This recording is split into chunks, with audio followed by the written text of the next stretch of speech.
Greetings, everybody. Many times over the last year, I've said, I'll bet you have, what a shame that we're doing this virtually and not in person. But there's rarely been a time I've meant it as emphatically as I do now, because ordinarily we would be in Naples, Florida, enjoying the annual Boilermaker weekend down there. I know many of you watching would have been there, and those who haven't before, I hope you'll join us, let's say next year when we're back to our normal schedule. But in lieu of that opportunity, I've been asked to give you an update on the campus, life at Purdue during this very eventful last year, and I'll endeavor to do that now, as I would if we were together down there in the sunshine. The only place to start in thinking about the calendar year 2020 at Purdue or any other school is how we operated during the COVID pandemic. And of course, the starting point is that unlike many schools, we did operate. We were there in the fall with a largely residential experience, at least as much as any school our size. So let me just tell you a little bit about that situation and how we dealt with it. Here's a summary of the most important tactic among many that we employed, our testing and tracing a system, which took all summer to devise and was constantly upgraded and enhanced during the fall. But here are just some basic results. We tested every student, had to submit a negative test before arriving. That meant we found some COVID positive students and intercepted them before they could come to campus and infect anyone else. And then during the semester, as you see here, we administered well over 100,000 tests. Anyone with symptoms was asked to come in right away. And then we did what we called surveillance testing, taking a sample of roughly 10% of the student and staff population each week. You'll see here that we had relatively modest rates of positivity. The plus in-semester test means those who did test positive. The most important thing, and the thing we watched the most closely, was the severity. I asked our medical team to devise a 6-point or 6-level scale, because one thing that would have caused us to reverse field and close the campus would have been if we had any meaningful number of students or staff becoming very seriously ill. That did not happen. As you'll see here, over 80% of our students and well over 2/3 of our staff had only the very mildest cases, and we had almost none that required a significant attention or hospitalization. Maybe the most important factor among many that allowed us to operate in the fall was the behavior of faculty, staff, and especially students. Each of us took the Purdue Pledge, which you see here, and committed to practice the sort of behaviors that would protect each individual, but also everyone around him or her, and of course the institution itself and our ability to continue operations. I just can't say enough, especially about our young people and the way in which they complied with the inconveniences and the impositions of this pledge. It was really something to see, and anybody who worries about the character or quality or commitment to others of today's young people, at least the young Boilermakers, can look at the record of last fall and feel very good about it. The way we taught had to change, of course. First thing was that any faculty member who was in the vulnerable category, that is above a certain age or had certain pre-existing health conditions, we didn't want in the classroom. And so that led to many of our courses having to be converted to an online format. Many others were taught in a hybrid way, meaning maybe one in-person meeting a week and the others online. But 70% of our courses involved at least some in-person encounters and experience, and this included many of our lab courses, which as a very STEM-oriented university these days means almost every student. So this was not the residential experience that our students expected or have experienced at other times, but it was as good as we could do, we thought, consistent with the safety of the community, and it was a higher percentage than any school in our class that we're in our size category that we're aware of. Here's just a partial list of the actions we took, steps we took, the investments we made to make Purdue safer in the fall. I won't enumerate them all. I simply want to illustrate that we were determined to leave nothing to chance and leave no dollar unspent that might make our classrooms and other spaces a little bit more secure for all. I do want to single out the top line on this chart. Our student ambassadors, well over 100 of them, putting in many, many hours, encouraging their fellow students to abide by the pledge, handing out masks if someone forgot one, both modeling and urging good behavior. They were really an important factor in generating that terrific student compliance I talked about. Now let's talk about Purdue today. Since we were alive and kicking all fall, what was going on? What did we look like? The first thing I want to mention is that for the first time in our history, Purdue University now serves over 100,000 students. This is partially due to the growth of the West Lafayette campus and also the addition 3 years ago of Purdue Global, about which I'll say a little bit more, but over 100,000 people are now benefiting from Purdue education in its various forms. Here's our undergraduate enrollment at West Lafayette, a record total even in the COVID year. You'll see that some of these students opted for the online only version of our fall curriculum. About half of that 4,400 were international students, most of whom could not get here, would have come to campus but could not get here because of travel restrictions. So something like 8% of our student body chose the course of online, but all the rest wanted the residential experience and came here even knowing it wouldn't be quite what it has been or will be in the future. We have enrolled a record number of Hoosier students during the last few years. You'll see that that number was declining, and very much as a part of our strategic purpose to, while maintaining Purdue standards, make a Purdue education available to as many students who could meet those standards as wanted it. You'll see that we've seen a lot of growth, and that included students from our home state who still represent a majority of the undergrads on campus. And here you see the fact that we have brought up dramatically during the last several years the number of Hoosiers that we have offered admission to West Lafayette. An Indiana student who applies here has a better than 70% chance of being accepted and a better than 90% chance of being accepted to one of our campuses, one of our two regionals, as an option if they're not, we don't believe, quite ready for West Lafayette. Our students are still succeeding, as I know all of you have in life, and here you'll see that about 95% of our recent graduates were employed within 6 months, or at least pursuing further education within 6 months of leaving, and earning salaries that are very, very competitive with graduates of other schools. We've been working very hard to further diversify the student body at West Lafayette. This is not easy for a school like ours, any school in the country. We all are working diligently to do this, but we've had a lot of growth. You'll see here growth in numbers of URM students. You'll see a doubling of the total number of minority students on campus, and even higher increases in the most recent classes like our freshmen. We're doing a lot to try to do better than this, but the gains are noteworthy and encouraging. One of the most direct things we have done is start our own high schools. I hope you're aware of this by now.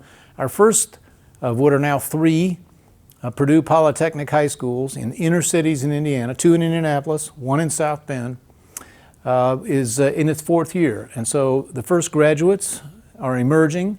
You'll see here that we've been able to admit 48 students. We hope they'll all come. We have raised enough money to make certain that economics does not become the last barrier after they have proven themselves academically ready for a Purdue education. And while these numbers is just the first year, while these numbers are only as big as they are, I will tell you that if 2/3 of these students say yes to our offer, and we hope we'll do better than that, it will double the number of young people we've been able to recruit from the entire Indianapolis public school system during most recent years, and it will double the number of black students that we've been able to attract. So it's a great start, and when we have 3 schools up and operating, if we can achieve numbers like this, we will make a very substantial difference, having built our own pipeline when the pool of minority students and low-income students is so distressingly small otherwise.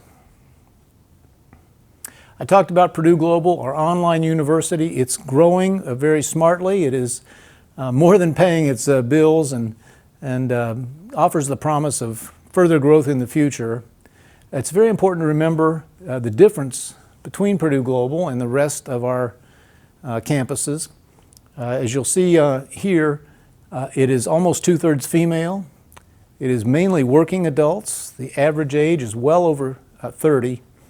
And it is really aimed at one of the most important target audiences in America, everyone now realizes, and that is people who didn't complete college the first time. Most of the students who come to Purdue Global made a start at college, but didn't get through, and came out, if anything, with some debt. And our goal is to help them get to a much better place in life, and that's what the record shows happens for those who do succeed.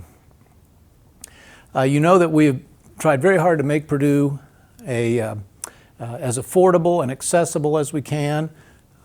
We've now pledged not just this coming year, but the year after, that tuition will once again be held constant. And here you see some ways of expressing that. Today's freshmen were in elementary school the last time Purdue raised tuition, and we have kept the Indiana tuition level below $10,000. If we had raised prices at the average rate that has gone on elsewhere in the Big Ten, this would have been the outcome. You see that the annual difference right now for an Indiana student is over $1,300, so $5,000 over the course of a 4-year degree. Those students from out of state are saving, of course, even more. And you'll see that we've lowered room and board rates while they have increased substantially at other schools. The total savings for an Indiana student now come to essentially the cost of a year's tuition, or as the bottom of the slide says, 4 years at the price of 3. Here's what's been going on elsewhere with regard to room and board. Some other schools have begun to moderate their tuition increases. A couple have even held them constant for a year or two, but many of the same ones raised other fees, such as room and board. We haven't. As I said, we've brought them down just slightly. And you'll see that room and board at Purdue is now the least expensive in the Big Ten, a big change from a little while ago. For resident students, that is Indiana students living on campus, it's less expensive now to attend Purdue than it was 10 years ago. Same for out-of-state students. And you'll see the widening gap between us and the average cost at another Big Ten school. And here's what's happened to debt. Not surprisingly, when you hold the price down, debt has declined with it. And we're very, very pleased with this reduction across the entire student body. We sometimes calculate, by the way, that families collectively have saved over $1 billion compared to what would have happened if we had risen along with the rest of our competition. Here is the default rate for Boilermakers, far below that of other public universities, and as the box at the bottom points out, well over half of that small percentage that are not making their payments are those who did not graduate. If you graduated from Purdue, there's almost zero chance that you will not be paying back or able to pay back your student loans on time. One of the major strategic decisions we made several years ago was to become even stronger at the STEM disciplines at which Purdue has always excelled, which were always part of our land-grant assignment, and which are so central to the success of individuals and our overall society in this information high-tech age. And so you'll see that the percent of undergrads in one or another of the STEM disciplines has risen very sharply. We're now probably fourth in America behind two of the UC California schools and Georgia Tech in terms of the percentage of our students studying science or technology. We have really worked hard to become, as we call it, Entrepreneur U, encouraging any faculty member, any student for that matter, with an idea to pursue it, patent it if that is appropriate, and to start, or try to start, an enterprise based on it. And we have become one of the top universities in the world in all these categories, and the number of startups here has exceeded that at almost every school in the country. I think we've been second behind Stanford, ahead of lesser known places like Harvard and MIT in most recent years. I want to say just a few words about another mission that we believe is important to Purdue's future, but for that matter, to the future of our surrounding neighborhoods in the greater Tippecanoe County area and really the whole state of Indiana. And that is to make of our school and its environment a more dynamic and vibrant and economically successful place that will allow us to attract even better faculty, even better students, and to contribute to the prosperity of our surrounding community. So the west side of campus in 2014, already a lot of changes had happened, including the bypass that you'll see that was built by the state of Indiana under a previous governor. But it's the investments we've made since then that have made the most difference. Those of you who haven't been to campus, I think, would be very, very surprised by what you'll find when you do get here. The Discovery Park District project, which began with our narrowing of State Street, our beautification of State Street, and turning State Street really into just another campus boulevard and not the state highway that it was during our whole previous history, was a first step, a trigger here. But you'll see that many great companies have come to locate here in either our pre-existing research parks or the new Discovery Park District, which sits along state and airport roads and out around the airport. And then finally, and I could offer more illustrations than this, we do believe we see an unmistakable enhancement of the great reputation Purdue's always had nationally. One always has to take some of these ratings with a little salt, but the accumulation of them, I think, makes for a pattern that is pretty clear, that we are not only Indiana's flagship university, but one of America's, and growing, I believe, in stature and reputation all the time. Again this year, we had record applications, even in this COVID year when they are down nationally, and by far a record applications from young people from the other 49 states. I think evidence that, once again, that the renown of your university is strong and improving. So there's a quick tour through the university that we are. I'll just say that the era ahead, we all know, will be a different one. We're thinking very, very hard about what a post-COVID world will look like in terms of how you operate a university like this, how many students and what kind will choose to come, whether they will be looking for a full 4 years on campus or some blend of online and remote and maybe internships, co-op, experiential, as we say, education along the way. So we take some heart from the progress of the last few years, but we know it is absolutely no guarantee of success in the future. We're thinking right now about ways to make Purdue as well suited to 2020s as we think it has been over the last few years, and thinking about what investments will make that more likely. So there's a quick tour. I hope it was of some use. I hope even more that I'll be able to make a similar presentation to you in person in Naples next year. Thanks for watching. Boiler up.